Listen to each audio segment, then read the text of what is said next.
Jordan Harbinger is a recovering Wall Street lawyer turned podcaster. He's actually been podcasting for longer than we've had smartphones. So why would I ask him about vaccines? Well, I'm not. We'll get to that. His previous podcast and company focused on dating. But when he realized that the skills that they were teaching regarding the specific social interaction actually applied to other aspects of life, he pivoted his podcast, and now his podcast really applies to anyone interested in personal development. His expertise focuses more on entrepreneurship, networking, and social engineering. And that last one, social engineering, is the reason he's on the show today. The decision to vaccinate may seem straightforward to some, but if you're considering all of the knowns, unknowns, and unknowables, as many of our vaccine-hesitant patients tend to do, it can be inordinately complicated. As physicians, it should be our job to lighten the cognitive load of that decision.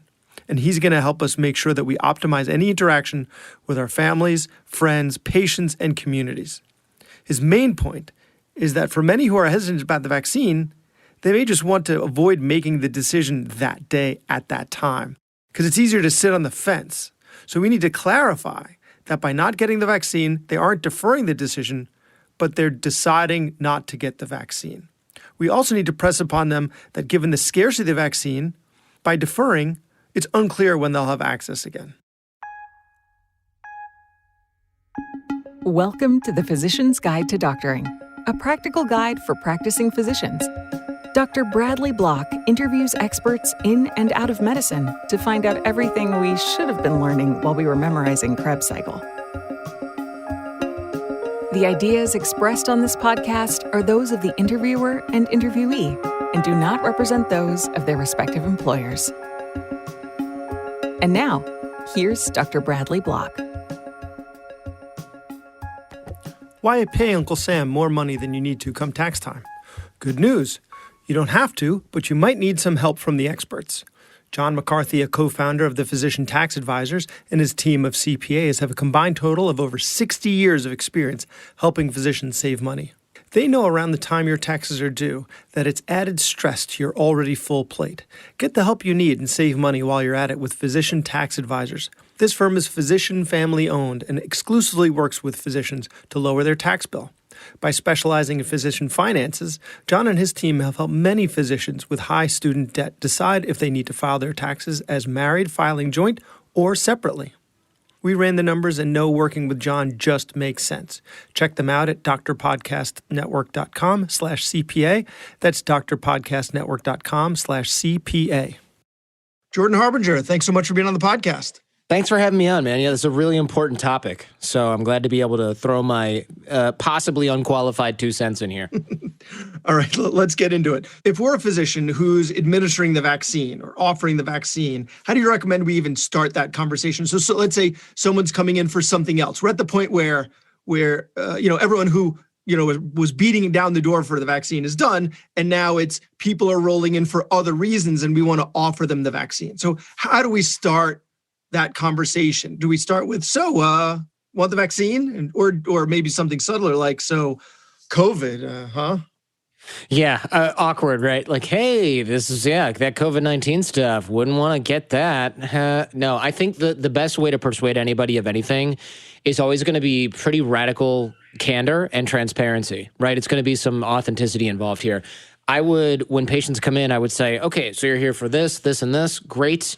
First and foremost, one of the most important things that we can do this year, are you vaccinated for COVID-19? Have you gotten the vaccine yet? And if they're like, well, I wanted to talk to you about that, then great, at least the door's open. But if they're like, well, not really, I'm not really into that, then you've got your work cut out for you, right?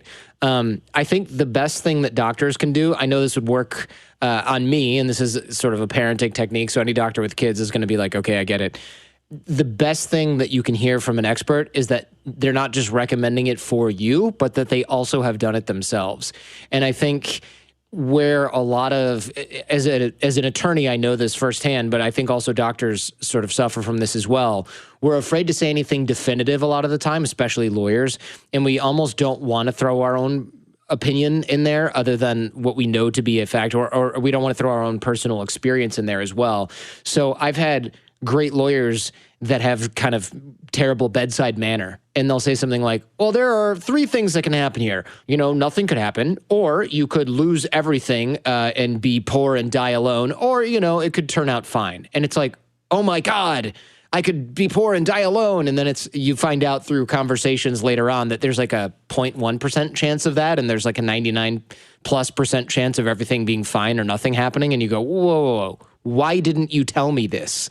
Right? So being as upfront as possible with it and saying things like, for what it's worth, I've gotten vaccinated. My entire family has gotten vaccinated. And I'm making damn sure that everybody I know, love, care about, who I can possibly persuade or influence in any way is getting vaccinated. That's different than you should get vaccinated, right? Because a bit of the narrative, and when you told me what you were going to ask me today, I did a little bit of research. One of the big narratives that I saw online was no doctors are going to get it, right? And like, oh, no healthcare workers are going to get it, as if you guys have a secret message board somewhere that nobody's ever actually been able to see or take a photo of, where it says, hey, tell your patients to get this, but you know that you won't get it because it's full of microchips from Bill Gates, right? So saying that you've gotten it and that you've given it to your families, yes, there's going to be some kooks who won't believe you, but there's going to be a lot of people who are on the fence who say, oh, okay, so you've gotten it. So you think it's safe. You think it's worth doing. And that's important because what you have to remember with persuasion is you're not going to be able to persuade people who have walked in, quote unquote, knowing that this is all a mind control experiment from the lizard people to control our bodily, to track our locations. Those people, think about it. The people who think that this is a vaccine that's going to track our locations and other things, they're carrying a smartphone, and that's where they're usually reading this information, right? So these are people that think there's a microchip small enough to fit in your bloodstream that's going to do what? The exact same thing as the device they carry around all the time that they take to bed with them. Yeah, they're walked in through the front door. They're not coming in through the back door. Yeah, right. We gave them all that information willingly. Exactly. So these are people that don't even really think that far ahead, and they're not reading the New York Times and the Wall Street Journal and books about health, and they're not listening to the Jordan Harbinger show, and they're not listening to the Dr. the Physician's Guides and things like that. They're reading freetexasblognet.org, right? They're reading those types of things. Nothing against Texas, but they're reading these fake news blogs where people who are just paid to make up crap to get clicks, that's where they're getting their news, and they can't parse information sources. And that's important for a couple reasons, one of which is if they can't parse information sources and tell what's real news from fake news or just made up social media gobbledygook, they're not going to necessarily be able to say, my doctor knows more than the guy at the gas station who told me that COVID was a hoax, right? They're not able to weigh sources in any sort of rational way. So we're not trying to convince those people that they should get their family vaccinated or that they should be vaccinated. We're trying to get the fence sitters. We're trying to get the neighbor who says, yeah, I don't know. I mean, my daughter-in-law says not to get it, and she reads all this crazy stuff. But then my brother-in-law, he says to get it, and he got it for his kids. So I don't know. I'm going to ignore the problem and never think about it, and then hopefully not die of COVID-19, even though I'm 72 and overweight, right? So those are the people we're trying to get. So we call them the vaccine hesitant, right? There's the anti-vaxxers, and you're right. They might, it's a losing. There's no point in engaging with them because it's going to get hostile real quickly, and then they may up destroying your Yelp reviews and trying to destroy your practice or something like that, right? But there's you're right, the fence sitters, the people that are hesitant, and rightly so, right? But we don't want to feed into their hesitancy. Do I have some hesitancy? I mean, I do and I don't, right? Myself, but I also see the equation a bit differently, right? My equation is COVID versus COVID vaccine. And I would much rather get the vaccine than I would get the disease. So the decision, although, it's new, we don't know long-term effects, fine. But it's, the equation to me seems pretty clear. But there are other people to whom it's not so clear. And so let's say they answer you with something like, I want to do more research. And so ultimately, sometimes what that means is they're waiting until they know enough. But that enough moment might never come. That's exactly right. So I think it's important to answer their questions and concerns. But, where do we even begin if their answer is just this carte blanche, I want to do more research. Like they don't have a specific concern, or maybe they do, and we're just having trouble getting it out of them. How do we take that conversation in a productive direction without, stepping in it? Sure, of course. And the difference here is, or the issue here is, that a lot of people who say, I want to do more research, they don't necessarily mean that. Some people do and some people don't. Some people are going to go home and read up on it and Google it and hopefully not run into a YouTube rabbit hole of moronic BS, right? Hopefully they're not just going to call their kooky sister-in-law who says that it's got microchips in it from Bill Gates and it's made from aborted fetal cells and changes your DNA, right? Hopefully that's not what they're going to do. But for another huge portion of those people who quote unquote want to do more research, all that means is I don't want to think about this right now. So you have to address that concern. You can say, okay, what kind of research are you doing? Where are you looking at? I'm just talking to people, looking on the internet. They're not doing any research. In fact, most people who think they are doing research are still not doing any research. Research, as you know, from medical school, is painstaking and requires sources. When people who are vaccine hesitant, and when any layman says they're doing research, all they mean is Google, right? Let's be clear here. They are not going to PubMed and reading that stuff. Right, but we don't want to call them out on that because then that's going to back them into a corner and embarrass them and alienate them from us. So that's right. Counterproductive. So we don't want to inform them that the research that they think they're doing is not actually research, right? They're not going over the data. And I will openly admit to my patients and actually tell me if this is a misstep that I don't have the ability. I'm not an epidemiologist.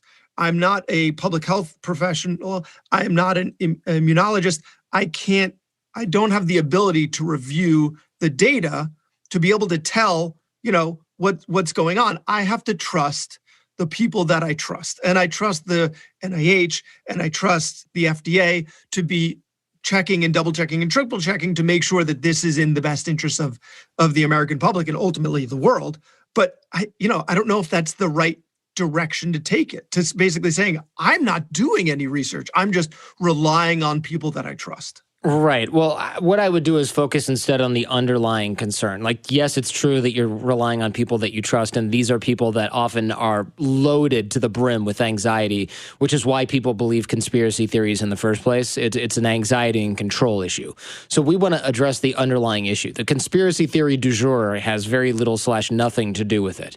So we want to say, okay, why is it that you are hesitant about vaccines? I totally understand. Not, hey, why don't you get vaccinated? Idiot, right? Like, we don't want to do that. We just say, why are you hesitant about the vaccine? Well, you hear things and you read a lot and you go, yeah, I definitely hear that. We've heard both sides of the story. But what I've noticed is that people who are experts in one area, people who have lifetimes of experience, they tend to lean one way, and random people that seem to be anonymous on the internet lean another way. So you can sort of subtly undermine the sources and the research, but it really isn't going to be your number one argument. What we want to do here is make sure that we understand why they are actually hesitant. And a lot of it has to do more with the fact that they don't want to think about this and make a decision. And so the inaction is more comfortable. Unfortunately, here, the cost of inaction is really, really high.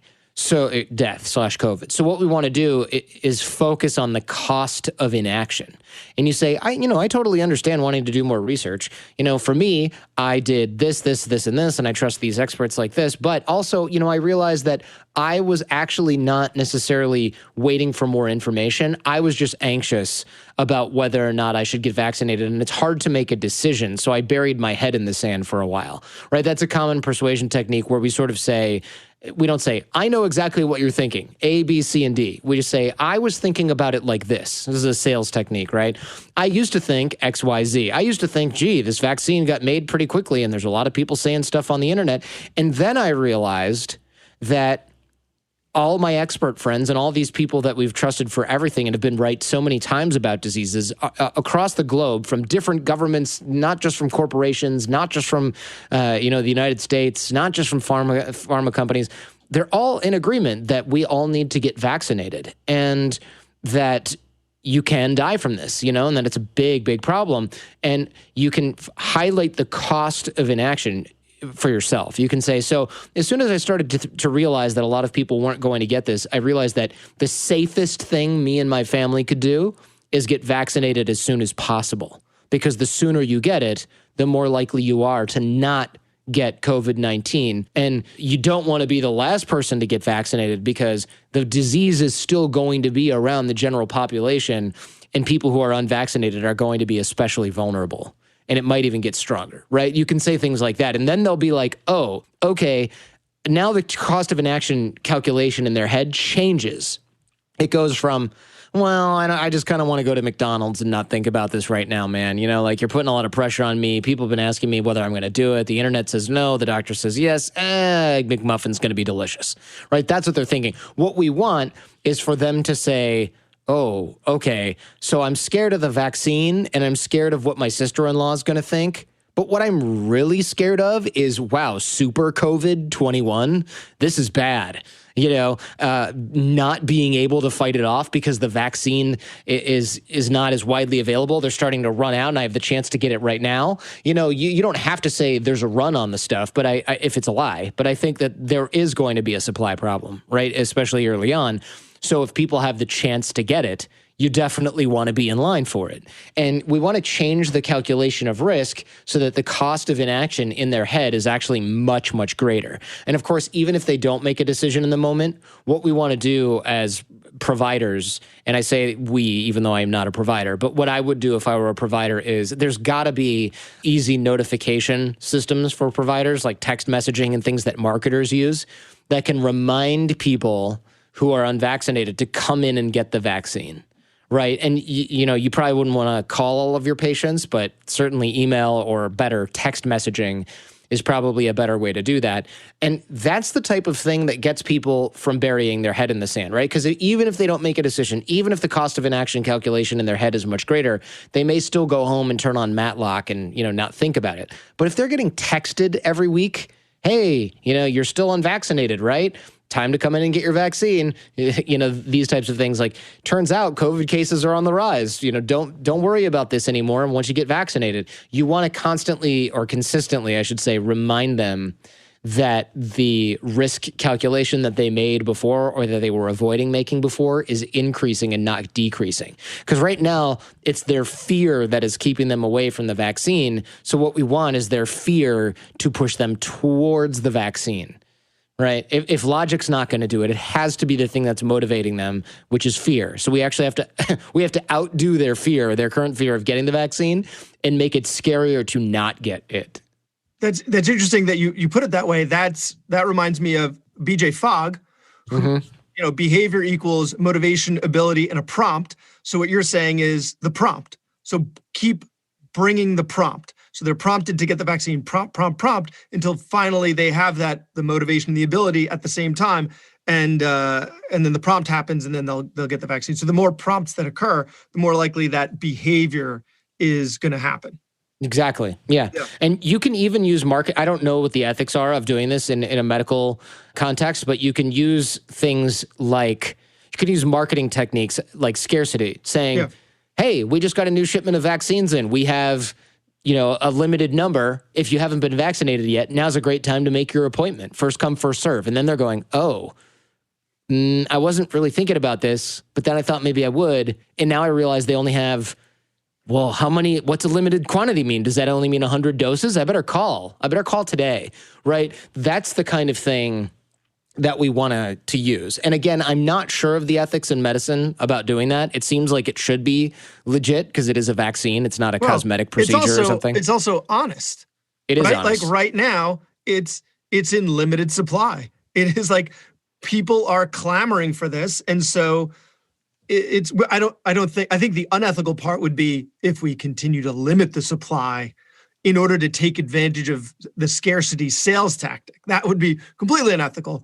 But right now, that's a real thing. And so, you know, letting people know, I also think that that's not necessarily going to happen because it's going to get rolled out in a very, hopefully, methodical and specific way, right? Healthcare workers, nursing homes, skilled nursing facilities, and then other institutions, and then by age, or reverse age orders. So they're going to have a system for doing it, but they're also going to be people who fall into that. Like when it's your time to board an airline, and they're like, oh, rows 30 and up, and you're in row 40, and you're like, I'm going to hang out here a little longer, and then So as long as you can continue to prompt them and let them know, the just being realistic about the availability,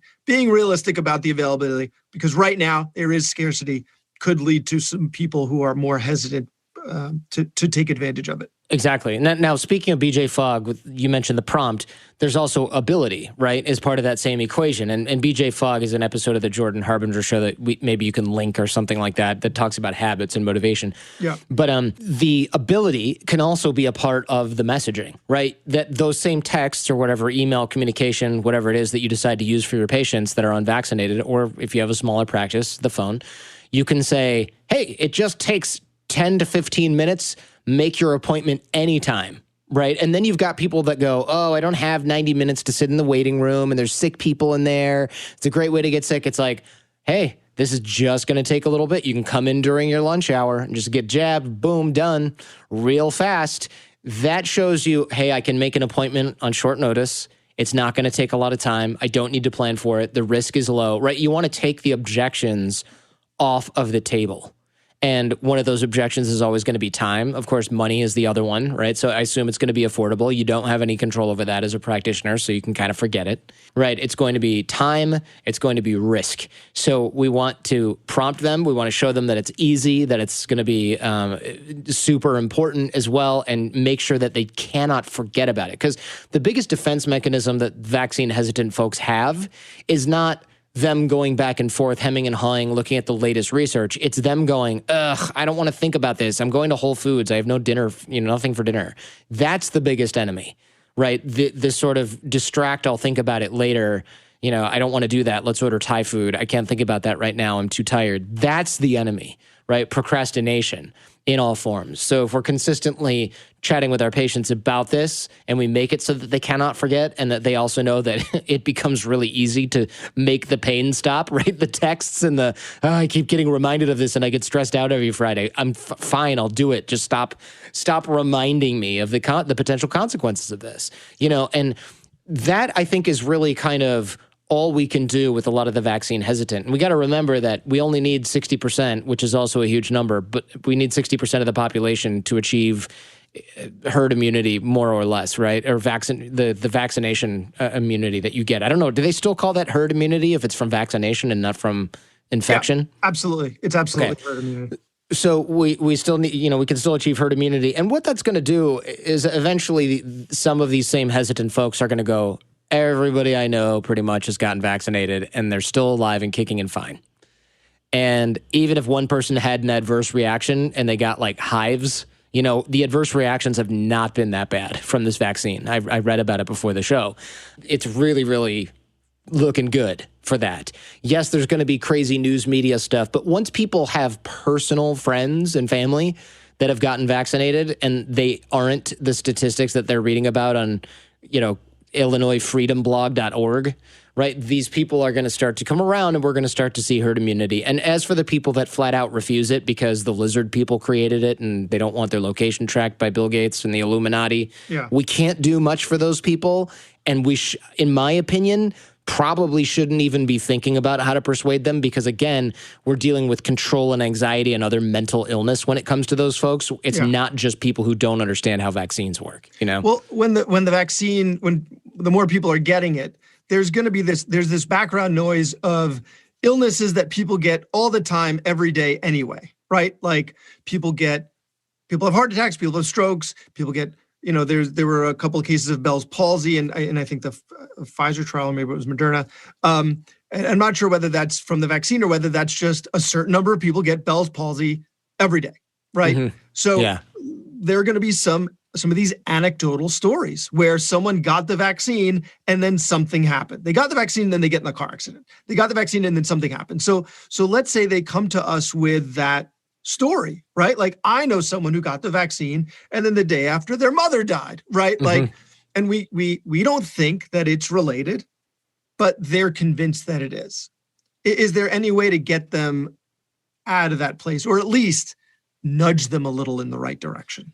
So we're talking about something that sounds like a logic issue, but it's an emotion issue, right? Yeah. That it just means that they're still hesitant. They're still a little bit scared. They're not thinking, well, if this person got it and then got eaten by a shark when they went surfing next Friday or the following Friday, it's probably because the vaccine attracts sharks, right? No, but I was joking, but I mean like a heart attack, like someone got a heart attack or someone got the flu or someone got some other illness that we know is not from the vaccine because it's just not.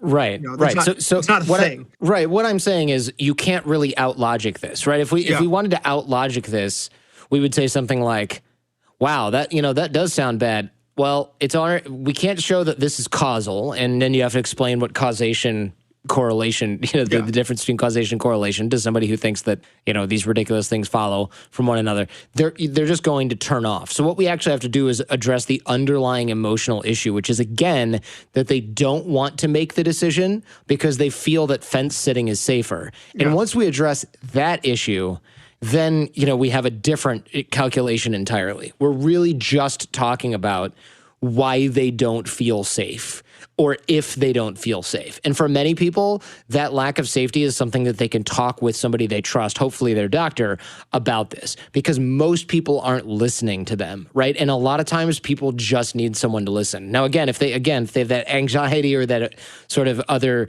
type of I need therapy issue with the anxiety and control, that's something that's outside your purview, and you're not going to be able to handle that because all the logic in the world, all the sales techniques in the world aren't necessarily going to help somebody if they have an anxiety control issue. Those are the same people that believe in things like flat earth and QAnon and stuff like this, right? So you're not going to be able to address that with those folks. What you're trying to do, or what we are going to be trying to do with this, is just show that they have to make a positive decision on it and that the odds of whatever it is that they are afraid of are small. And you don't do that through logic. You do that through emotional persuasion. And what you do is you have to relax these people, right? You have to make sure that you've got trust and rapport with them. So that all comes down to your relationship with this patient in the first place, right? I've had bad relationships with doctors that I just thought were absolute idiots because they screwed up prescriptions over and over again. They diagnosed things so weird that made no sense, and I'd go and Google it, and there'd be like zero indicators of what they said, and I'd go get a second opinion, and the second doctor, who's older and more experienced, would say, "Are you kidding me? Get a new doctor immediately," right? And I've had bad impressions of doctors even recently. I'm 40, and probably when I was 36, I went to a doctor and she gave me a prescription for blood pressure medication and I didn't have high blood pressure, by the way. I had like the beginning of it or something. And I went to another doctor and he goes, "Yeah, look, you should definitely not be taking these. Stop taking them immediately. And you should probably lose like 5 or 10 pounds because you're just naturally susceptible to this." I lost the weight and my blood pressure went down, and he went, "Yeah, that's exactly what I would have expected." And he said, "What's going on with the other doctor?" And I said, I never went back, right? Because this is somebody I had a bad experience with them. So you want to make sure that your relationship with your patients, the rapport you have, is good. You want them to be able to trust you and open up to you about their concerns. And that's a different show entirely. But one of the ways that we want to make sure we're doing this is we want to make sure that we are, and this I'll sort of leave you with this, is that we are not judgmental when people bring us the dumbest of concerns about getting vaccinated, right? You may actually have someone come in and go, "I don't know, maybe there are microchips in here. Maybe there are tracker things in here. And I don't really understand that. And my grandpa and grandma are telling me about this. And I don't think it's true, but I don't really know why." What we don't want to do is go, "Come on, Jonah. I thought you were smarter than that. Didn't you go to college? Your grandparents are morons and they watch the 700 Club every day. They don't know what they're talking about. Come on, you need to get vaccinated. Join the 21st century." That's not really going to help, even if that's what we're thinking at the time, right? What we want to do is sort of acknowledge this, tell them that we understand why they have gotten that concern because they're exposed to that kind of misinformation, but that, again, you've got it, your family's got it, you're telling everyone that you know that they should get it, and if you were in their shoes, you would be jumping at the chance to get it, and that you'll do it for them right then and there. And if people have other questions like, how does it work? Are you sure there's no microchips in it? You can assuage their concerns that way, because even though you're not a virologist or whatever, or epidemiologist, you can tell them some basic facts about the vaccine. And I assume you guys are getting pamphlets. Familiarize yourself with those as well. And look at the show with Dr. Jennifer Caston on the Physician's Guide to Doctoring for more physician questions answered about the vaccine. So there you go. Yeah, we're covering that on the show and on plenty of other physician podcasts ad nauseum. So yeah, there's an abundance of information out there. Good, because I said I was going to leave you the other thing, but I will leave you with this instead. One thing that I've found that is not a great look for doctors is when doctors know less about something than the patient. Now, the problem is the people who know jack all about the vaccine, those are the people that come in and go, yeah, there's crazy whatever's in there, right? It's caused by 5G. Corona's caused by 5G. They think they know more. So you're always going to run into that problem, especially with the crazies. But with the non-crazies, right, and the hesitant and the worriers, what you want to make darn sure of is that they don't actually know something about it that you don't, that is true.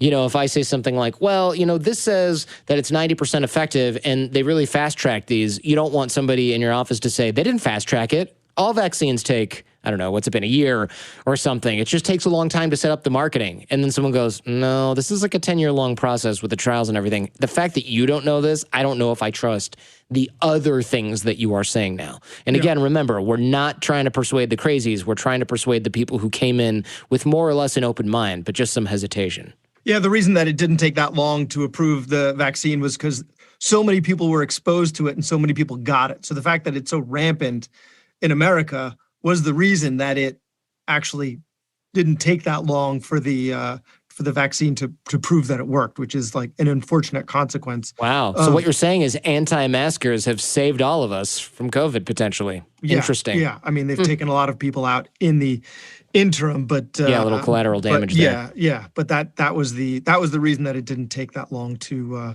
end up getting approved. So pretty That's scary. a relief for me too, because of course I'm thinking, really? They just, all it was cut the FDA red tape and we went from, we cut down 90% of the time involved. And that's what scares a lot of people, right? Do you want to be first in line for something that hasn't been tested on a lot of folks? And I think what people need to know is, no, it's been tested on a lot of folks and a lot of people got COVID. We're very familiar with this because of all these people who weren't careful. And it's only a matter of time, right? I think we had like thousands of cases in my county alone yesterday or today, or any day this week for that matter. Yeah. So yeah, those types of arguments are persuasive for people who are thinking logically and are just a little worried. And even if they're not thinking logically, again, we want to show that we understand, we're familiar with their concerns, we've evaluated it, we have trust in the process and the people, and that should help. Because I too, like you, worry that a huge number of people aren't going to get the vaccine, and most of them are not crazy. Most of them just don't want to make a decision because they're afraid. Wow, that's that really gives us a great perspective on how we can manage these conversations a lot more efficiently. So make sure that we verbalize what we think is their hesitancy by putting ourselves in their shoes and saying that we were hesitant, but we are doing it for these reasons. And that'll help them to make that decision. It really made things a lot clearer for me in terms of being able to understand the indecision. The indecision is just not wanting to make the decision. So just let them know, listen, if by not making a decision, you are actually making a decision and you're putting yourself at higher risk. And these are the terrible things that we've seen happen because of it. So fantastic. That'll help us manage a lot of these, what would have been more nebulous conversations, and help us get to the point a lot faster and a lot more effectively. So I really appreciate you taking the time to talk to us. Everybody can find you at jordanharbinger.com and check out your podcast, which was, as I said in the intro, the inspiration for this podcast. So everyone should definitely check it out. And Jordan, thank you so much for your time. Thank you so much. Before you go, just a reminder to reach out to John McCarthy and the team at Physician Tax Advisors before you set out to handle your taxes this year. Taxes are complicated enough, so leave it to the professionals. Go to drpodcastnetwork.com/CPA to get help today. That was Dr. Bradley Block at the Physician's Guide to Doctoring. He can be found at physiciansguidetodoctoring.com or wherever you get your podcasts. If you have a question for a previous guest or have an idea for a future episode, send a comment on the webpage. Also, please be sure to leave a 5-star review on your preferred podcast platform. We'll see you next time on The Physician's Guide to Doctoring.